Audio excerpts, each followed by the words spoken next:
In the beginning, the story of creation.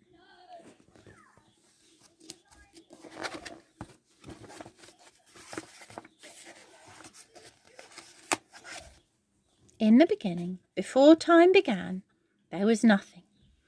Nothing to see, nothing to hear, nothing to touch or smell.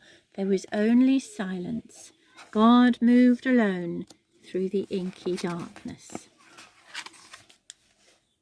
Then God created the heavens and the earth was covered by water. "Let there be light," God said. It was faint at first, a flicker in the darkness that grew and grew. It became a glowing ball that pushed the gloom aside, soft and yellow, then red, pink, and dazzling gold. God delighted in its loveliness. The changing light seemed to have a life of its own, and God called it day. When the light faded into darkness, he named it night.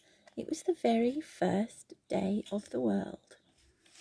On the second day, when the light came back, God made the sky.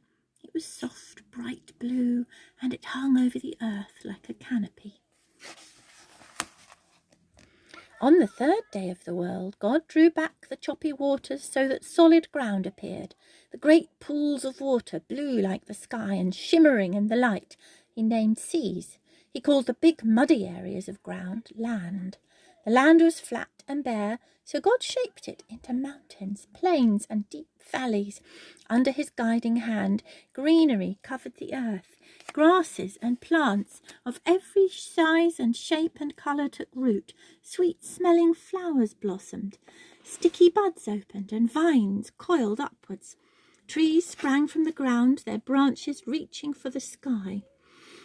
Growing tall and heavy with fruit, the earth had become lush and green and brimmed with plant life. On the fourth day, God said, "Let there be signs to mark the day and the night." He made the fiery sun to show the day and the gentle moon to shine at night. During the day, the moon hid in the shadows. At night, the sun turned its golden face away, while the moon cast its silvery beams over the land. God also brightened the night sky with millions upon millions of tiny glittering stars. He felt pleased with the beautiful world he'd created. Trees and rushing rivers, flowers, but there were no birds to perch in the trees.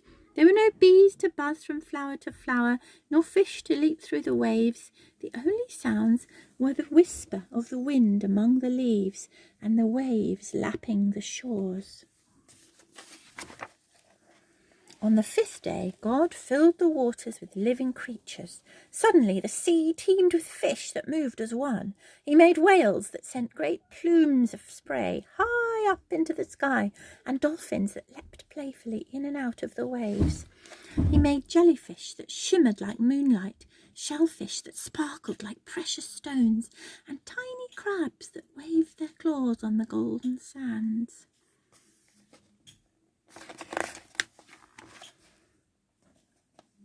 Then God said, "Let there be creatures of the air that will fill the sky with life." There began a great fluttering of feathers and flapping of wings, and a cloud of birds and insects of all shapes and sizes rose into the sky. Tiny chirruping sparrows mingled with colourful parakeets and silent gliding hawks. The sky was alive with colour and sound as the twittering birds found shelter among the trees and bushes, discovered fruit, and washed their feathers in the bright streams. Their happy songs filled God's ears, and he blessed them. On the sixth day of the world, God said, "Now let there be creatures on the land." And the earth began to shake with the thunder of 1,000 feet. The world hummed with voices, large and small, jostling to be heard.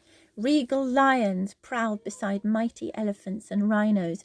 Monkeys swung through the trees, cackling to each other, and bears lumbered through the undergrowth. Fierce animals paced side by side with the gentlest of God's creatures.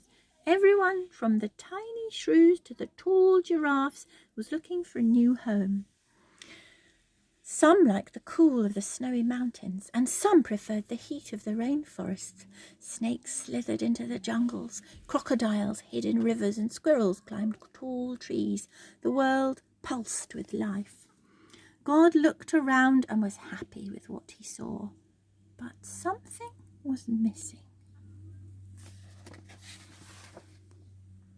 Who will care for all the animals? God asked himself.